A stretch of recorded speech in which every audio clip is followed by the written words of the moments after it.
Hey, my name's John Barker. I'm going to read some passages from a prison memoir I wrote some 25 to 30 years ago called Bending the Bars. Even though it was written such a long time ago, it's only recently appeared. I'd just like to say a couple of things first. That the irony is that I was living in maybe what was a golden age of, certainly of long-term maximum security prisons. I think conditions are much worse now. There's much more control via architecture, heavy pressure, and a whole behavioural privileges system. When I was in prison, I had benefited from the fact that there'd been a major riot in Parkhurst prison in 1968, and I think this made the people who ran the prisons a bit more cautious about being heavy-handed. I went into prison just after my 23rd birthday.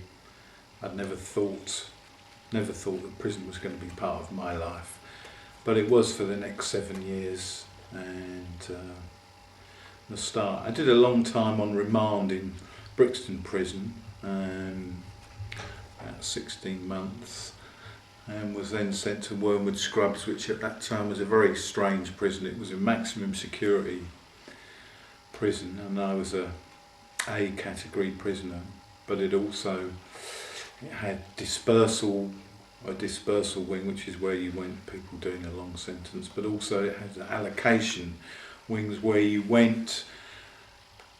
So I was some months there waiting to be allocated, and as things turned out, I was in fact allocated to the same prison, to this long-term wing, and simply walked a couple of 100 yards into a very different world. I mean, it was all bang up in the allocation wing. And also, I knew that when I got into the long-term wing, which was called D wing, there were a lot of my friends that I'd made in all the time in Brixton, and so I was looking forward to seeing them again. We were walking around the pitch, the football pitch, stopping now and then to look at the game and shout like spectators at a park game. Scott said he was a great player, quick on the ball and playing first-time passes into spaces the other team hadn't seen. Then we'd move on again, and Peter pointed out two of the train robbers, heroes of my childhood in the flesh. They were once famous guys who disappeared for years, who were never heard of except maybe in the odd colour supplement as having set the tone for the 60s. They were big guys and looked well. It was reassuring. They'd already done nearly 10 years. Peter was also talking about music. He had a guitar. He said he was excited when I told him I had a flute on the out, and he told me to get it in as fast as possible. I'd never thought such a thing was possible. Peter was surprised at my surprise. For me, what a pleasure to be able to play music again after a 2-year layoff. And there were acid trips all round that afternoon. It came on that afternoon in the sun. I'd taken a couple of tricks in Brixton, but felt nervous this time, opening up on an uncharted voyage in a place that was free by prison standards. So I sucked the tab nice and slow, even though I knew it wouldn't make any difference. It didn't. It came on fast. Sadiq was talking to me. He was a guy I liked, but as I felt my whole body rushing and thrilling, I no longer wanted to hear his reform plan for Pakistan. How President Bhutto was not listening to his reform plan for Pakistan, and how this had resulted in him being framed with some kilos of very good black hash. How bad a thing was this same black hash, both socially, spiritually and morally. Sadiq's plan sounded like a utopian capitalism, but all I could see was my friends spread-eagled on the small lawn which made up the other half of the exercise area. All I could feel was a glorious rush from toes to head. Some music sounded from a radio. My head was slipping and sliding in Technicolor. I started to edge away from Sadiq. I was saying in a voice that sounded far away that we should talk about it some other time. He gave me a funny look, but I couldn't be bothering with that. I joined my friends and laid down on the grass. It was sometimes later I heard Scott said he suggested we go to someone's cell where there was a record player and a smoke. I didn't know the guy with the cell, but it didn't matter. We were all quickly horizontal. Hawkwind were playing. Our bodies moved little, but became a symphony of dance from inside out. One part of my brain wondered what a passing screw might make of such a sight, and I realised I had no idea of the time, and that at some time we'd have to make a move to get banged up for tea. Then the music caught up every bit of body and brain again, and I felt a complete trust in the friends around me. Entirely justified. Some time after, they brought me slowly out of the music for the reality of tea. We looked at each other, our faces happy and intense. We laughed and got ourselves together. Out on the landing, everything was speeded up. Cons moved about with purpose. I walked to my cell, the landing rushing towards me like a moving trampoline. I was amongst the stragglers going through for tea, which was served in a room on the ones, made up of 2 or 3 cells knocked together, with an entrance door at one end, exit at the other. Hot plates formed a long counter behind which were screws and cons. Another screw at the end ticking off names. That was why I had to put in a show. I felt like being in a shuffling ID parade. I told myself to be normal. I did not feel normal. My arm, hand and plate shot out rigid for each item on the menu. I didn't know a single person there, wondered what I was doing there on a Saturday afternoon. Shit. Only terrific. These people were far weirder than me. It was fucking obvious. Boom. Terrific. I was nearly out of the exit when I heard a voice from a long, long way away. No question it was directed at me. What did the buggers expect, me to talk as well? My head followed the sound waves to a con behind the hot plate. He seemed to be the source. He was looking at me. Right, my gastric diet and the milk ration. Him, the cheeky little fucker who'd not come across with it this morning, said it was not on his list. There seemed a long gap between me speaking and hearing my words. My mouth was dry. Well, where's my milk then? Maybe I looked crazy. Either way, I could see this lackey going defensive. He was mumbling something to the effect that he'd checked it out and it was okay, but wouldn't be in the kitchen until tomorrow. I felt powerful. I was in the right. He must have some left over. I'll have that for now. He didn't like it. There was no mistaking the vibes, but I stood my ground on the trampoline and he poured some out into my mug. Outside the door, I could feel the sweat on me. The hot plate room had been like a stage, the fluorescent lights as hot and glaring as any stage lights. Just before the landing screw banged me up, Scott's Eddie, with a precarious tower of food on his plastic plate, came to tell me there was a movie on in the wreck after unlock. They would all be going. Then I was banged up, and after the screw's final look through the spy hole, I relaxed. Felt a new kind of freedom. The trip went into a restful period. I listened to the football results, cared and didn't care. I ate some of the food slowly, each mouthful a little explosion, my slow chewing extracting taste and texture from each grain. I sipped the milk, a creamy waterfall in my mouth falling down and down. It took a few minutes to come out of where I was and realise I'd been unlocked. I went out on the landing.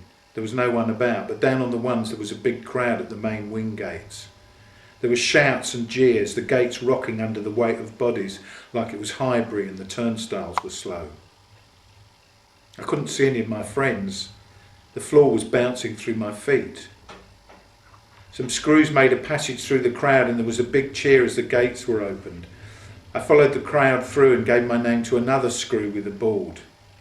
The wreck was only 15 yards away, but inside it was already dark. I couldn't see anyone and stumbled about till I found a chair near the back. The titles came up on the rolled out screen, out of focus. "Focus, focus, you one-armed bastard," someone shouted out. After some false starts, it came into focus to show The Fixer. It sounded like some conspiracy movie in smoke-filled rooms, but no. On the screen appeared St. Petersburg, 1910. There were horses and carriages, cobbled and muddy streets. My head picked up the sound of horse bells. I could smell horse dung in the street. I was also in the wreck and could see pale faces all around me. Then on screen came a rich aristo lady, pale in the face, her face drawn tight with tension, hair drawn back tight.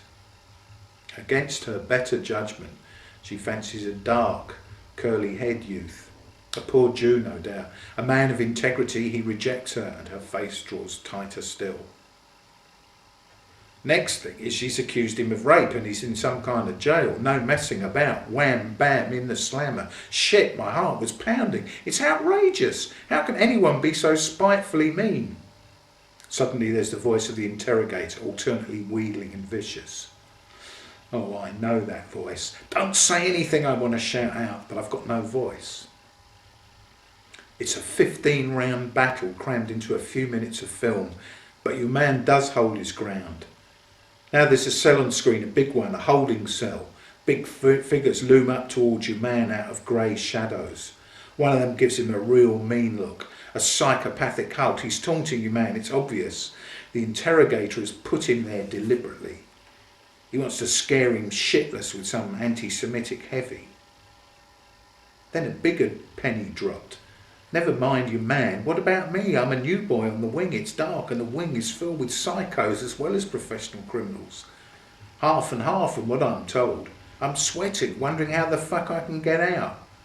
I cursed Scott, said he. I was having a really good time on the wing. Couldn't they have checked out the movie in advance? The storyline? The acid's pumping round my veins, the rushes from my stomach less frequent, but more unexpected when they do surge up, strong as ever. Maybe it's good it is dark. No one can see me. I'm probably looking like a glint-eyed psycho myself, sweaty and tight-faced. I can feel the faces and bodies behind me. Fuck knows what perverted villainy is going on in those heads. I focus back on the screen. It can't be worse. No relief. Looks as though your man is going to be ripped apart, limb from limb. I remember Eddie this morning, light years away. I remember him telling me how the guy 2 cells down from me is a necrophiliac and me saying, don't give me the bollocks. And then my disbelief melting away in face of the details till I'd surrendered, asked him to please shut up. Thank Christ our man's suddenly on his own in a small cell, then a smaller one. Never mind where I am. On the screen, claustrophobia writ large. They can't possibly put him in anything smaller, but they do. It's a cell like a sweatbox in a paddy wagon. He can just about stand up, but not straight. It's not high enough. He's unwashed, and now he's got a beard and long, long hair. His eyes are black and immobile, with a slight smile in his mouth. One moment it looks cretinous, then serene, then cretinous again. I tell myself it's only a movie. They're getting paid for it. He's just an actor on a working day. Cut, take 1. The director giving instruction for take 2s. Just make it that bit heavier. All in a day's work on the set. Yes, and what are my mates doing? Where the fuck are they? Why haven't I heard a scream from somewhere in the rack? The fuckers aren't here, that's what it is. No wonder I haven't seen them. Probably decided not to come after all, or they're so far out of it they couldn't even make it. Whereas keen me, the fresh man. The scene switches. There's a pale-faced priest in the corridor of the cell block. Another tense, drawn face. Maybe he's the lady's brother, maybe her twin. He opens the cell door. Our man is having to stand in crucifixion pose. Is it going to be the last rites or a conversion job under duress? The priest sees your man silence. Then he screams again and faints. What's he seen? Christ crucified? The devil? I feel a beautiful rush of elation from the toes up. It's got so bad they can't touch him anymore. They can't fucking touch him. They've done their worst. It's an anticlimax when he's released after this. There's some other aristo, the Tsar maybe. Whoever it is, he's impressed with your man's story. His relief becomes a big ceremony. Big shaft of doubt hits my brain. Maybe the poor bastard is hallucinating himself. It's only a fantasy. I don't know. Seemed real enough, the release. Be positive. Assume it is real. A good moral to the story. Hold on, don't admit anything. There may be places where it don't make a sod's worth of difference, they'll kill you anyway. But it's all you have going for you. Don't admit anything. As the lights went up, I felt dazed and drained, had to make an effort to get out of the chair. There was a rush of cons. I still couldn't see anyone I knew, but as I got back to my cell, I saw Scott's Eddie coming out of it. His eyes were swollen and red. He'd been crying. Yes, I said. I lived out every moment with a guy, through the mangle and out the other end. He nodded and sat on the bed quiet. I lost you all, man. Couldn't see anyone, I said, feeling bad that I'd had bad thoughts about my mates. Still, the guy made it. I mean, he stuck by his guns and he made it. I know, he said, like he didn't quite believe it. We hugged each other.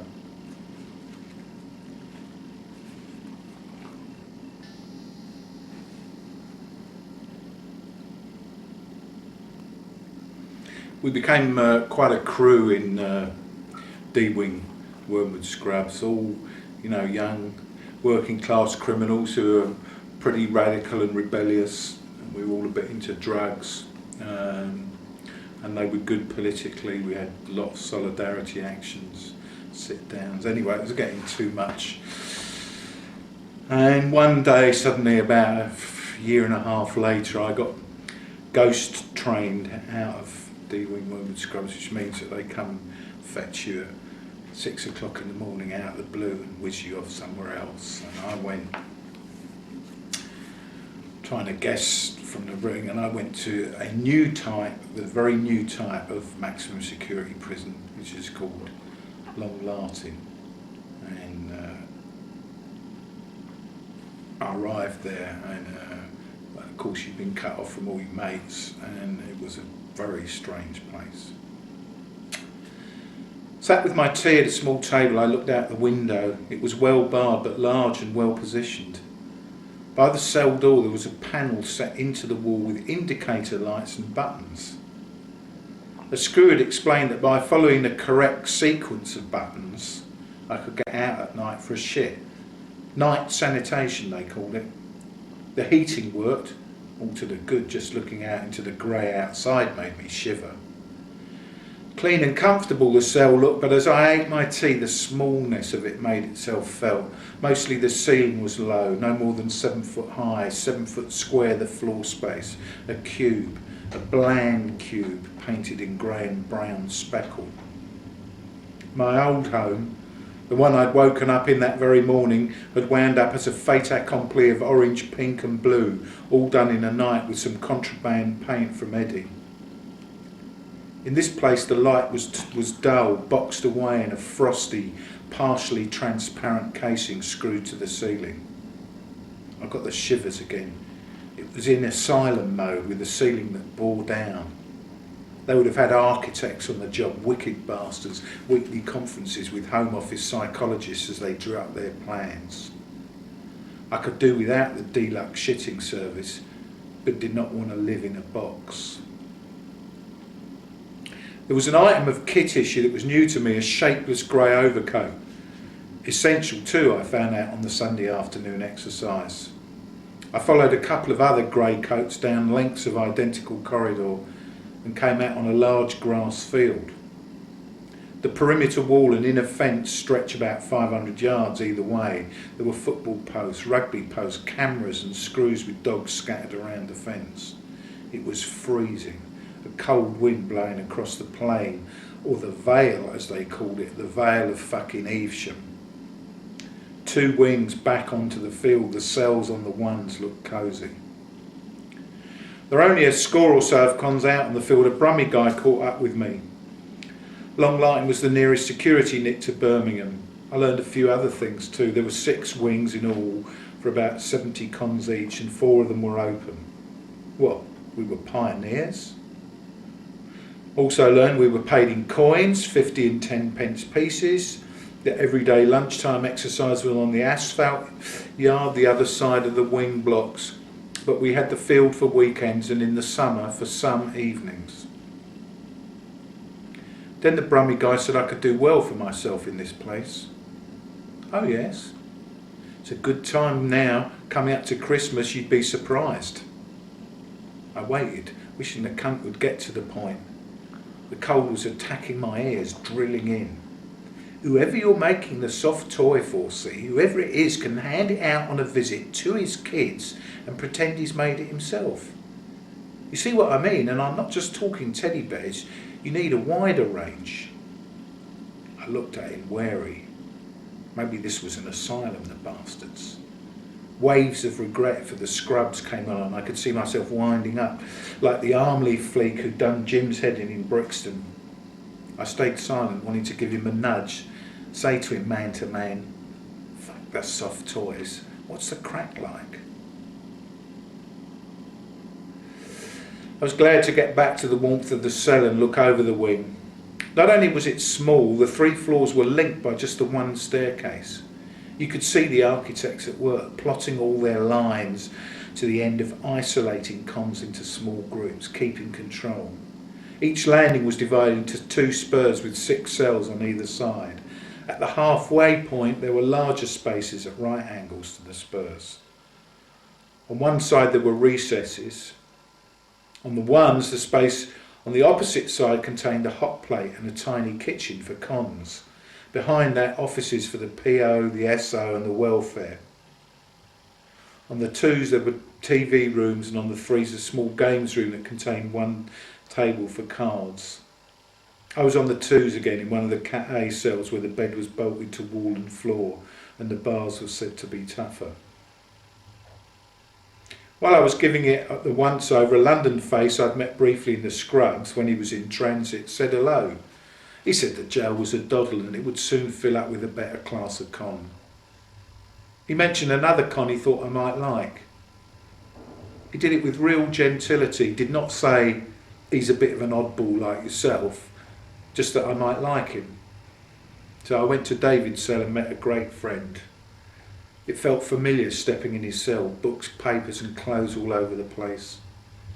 He soon had my head spinning with ideas he was working on, the nature of time, the changing economic function of imprisonment, an existential view of theft and the night. For the brain at least, this place would be no graveyard. He also told me a bit of his story, how he'd been through the works, orphanage, approved school, ballstall, prison.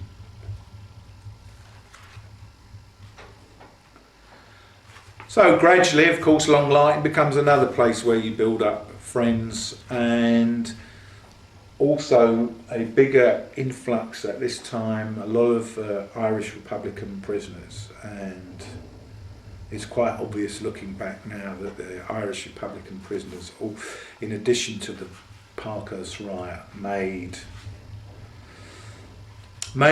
prison better at that time because they didn't take any shit off anybody. And you can see that their absence, I mean, we're jolly pleased they're not in prison anymore, but their absence has certainly been one of the factors in making prisons worse now. Anyway, so I've been there a while, and I'm going to read a short piece from a section called Time Tunnels. I remember this guy in the scrubs who had this thing about spaceships. Not the first, but he'd catch you unawares and you'd hear from behind, but unmistakably aimed at your ears. I was reading this book which proves that spaceships landed on the Earth thousands of years ago. There are these huge geometrical patterns in the sands of Mexico that have always been there. That's where the ships landed. There's no other explanation. And I would curse Eric von Däniken, the dodgy sounding guy who I'd got to know is behind all this. Another time it would be, how else can you explain those marks in the rocks of Nova Scotia? One time I just started to say something about natural erosion and just how much dough had Eric made out of all this, when there's suddenly another dimension, this other guy who had a much wider taste for the outlandish, Arthurian legend, the Bermuda Triangle, Tolkien, and had now joined the Spacemen as Gods mob. You're desperately trying to ride it off, he said. You're just imprisoned in logic. Some tribes in different parts of the American continent worship the same engraved stones which have the shape of a spaceship. These are tribes that kind of come into contact with each other, yet these stones are the same. You're just so intolerant, you people. I just can't stand mindless tolerance, I said, moving off at speed. He stayed in pursuit, shouting, what was Moses' burning bush but an image of intergalactic fuel? Why am I remembering this now? It must be because my mate Joe has started to talk about Long Lartin's corridors as time tunnels. It's true. LL is closer to science fiction with its flashing lights and electric locks. The Scrubs was more like a battered old submarine in a World War II movie with a crisis every 5 minutes. I was coming back through the time tunnel from A-Wing. It was packed with wanderers, he said. Condemned to wander for eternity, said Larry, the pin and thread man. Eternity? That's fucking strong, innit? Joe moves back and forth from Brummie to Cockney at will, and the voice of a Dublin Jackeen when he feels like it. Sure, they look like they're having a bad time. After all, they've all just had the magic top from the sick bay, but eternity, that's a bit much. Tell that to a lifer. Anyway, I met Johnny Wax, #1 LG, down in the tunnel. LG? London gangster. Anyway, you know what he said? Me and Larry do our best to look like a ring of blank faces. What are they like, them new trainers you got?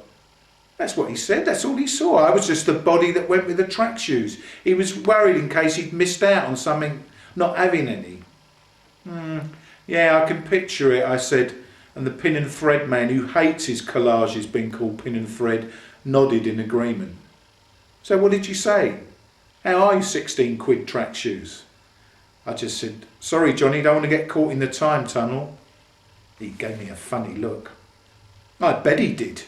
If he didn't rate himself so much, he'd thought you were taking the piss. As it is, he'll have you down as a nutter, Larry said, his black country voice almost lively. And he may be fucking right at that, I said seriously. I've had bitter experience of such cases. You calling me a case, pal? Joe said in Cockney hard-nut mode. What cases? Larry said, stepping in. Cons who get hung up on spaceships, time tunnels, time capsules, which is all down to the Nick being isolated, insulated from the real world, and with a particular nature of the fantasy depending on the physical characteristics of the jail. It sounded rehearsed as I spoke. I had a cartoon flash of myself as a psychologist with pince-nez who's got it all sewn up. But I'd thought about it too much to stop. So, the Scrubs, for example, the wrought iron line landings and stairways, that was submarine material. Boring, Joe said. After a year he'd be saying, not the fucking North Pole again. Sounds more like Winson Green to me, Larry said. Only that's a tramp steamer, the oldest in the fleet, overdue for the knacker's yard. Well, the Scrubs was definitely submarine, always gloomy with this polythene over the safety net. Safety net, that's rich, fall on them and you'd be decorated for life. A 10 of diamond on legs. I told the story of the paint bomb and how afterwards it had been like living in a permanent winter's evening. Time frozen, eh? This is one of those evenings when you try and sell an unwary con some theory or another, Larry said. Me? Sell you a theory? Yesterday I couldn't sell you a biscuit I was giving away. Joe stepped back into the fray. He was pissed off. I don't think you appreciate just how close my escape from the time tunnel was. Stuff the time tunnel, it's just another spaceship number. That's why I remembered the guy in the Scrubs. I cited him as an example. Wait a minute, you said submarines. In the Scrubs it was all submarines. Should have been, I said. Only Eric von Daniken had cornered the market.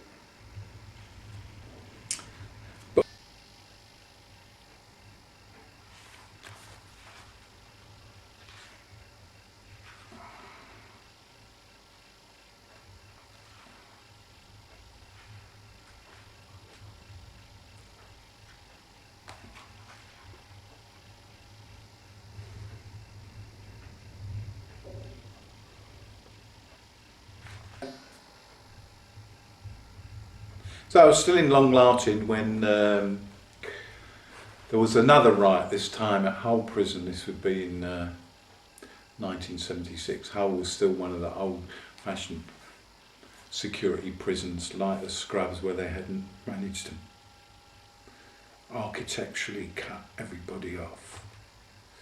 But things must have been pretty bad in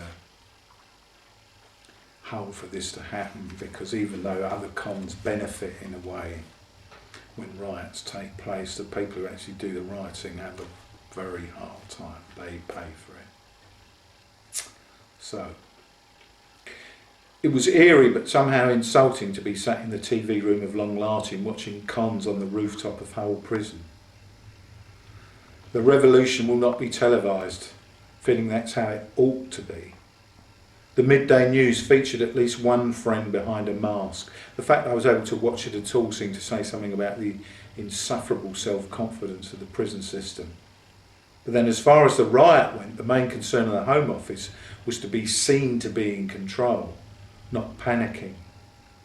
To have disarmed the TVs of other max security jails would have been a sign of weakness, and as likely as not, set them off too. The cons looked great with their balaclavas, blankets and banners high up on the roofs. Prison officers had evacuated the cell block but maintained coordinated control, the TV said. That meant they'd shit themselves and done a runner. I thought of how bad things must have been there. What with remission and parole, cons are not in a hurry to riot. I hoped Jake was enjoying the elation, but feared for him come the end of the cons' control of the wing blocks. I waited for the first predictable story of ringleaders. By this time, me and the sailor had managed to get on a VTC welding course. That afternoon in the shop, I thought of possible solidarity actions, but after talking with a few guys at tea break, it all seemed aggravatingly unrealistic. All I managed was graffiti around the place with a magic marker I'd got my mitts on. Many weeks later, a few Hull cons started to turn up in LL. Hull was out of action. The screws who'd done a runner when it went off were cocky and brutal when they'd regained control. One guy who'd been in a wing that hadn't joined the riot told me how they'd ripped up his photos and liquidated his budgie. I was sympathetic, but he did go on about that budgie. I wanted to know everything.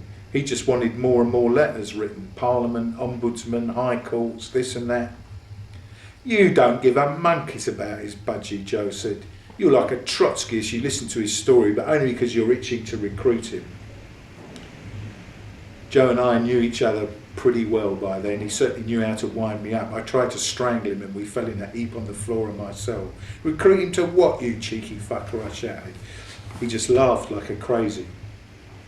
I'm sorry for the geezer and I'm sorry about his budgie, just he does go on about it. Well, you must be a masochist listening. He wasn't even in the riot and he's come out of it all right. Easy for you to say, you're not minus a budgie. We got more substantial news when cons like Attila the Scouse turned up much later. He'd had 3 months in a special chokey within the Dartmoor chokey. The Home Office had recreated the conditions of the special units, which they'd been forced to close down after a lot of protest and the sheer willpower of Mickey Williams. This time they'd been crafty. They'd opened no new buildings, given it no name, just imposed a regime of solitary made absolute, a planned routine of things. So the situation then was that because the whole prison was closed, there were a lot of underused, not used at all, Hull screws who'd done some terrible villainy after the riot, and some of them turned up at Long Lartin prison, and there were guys from Hull, cons from Hull as well, and this was a provocation too much.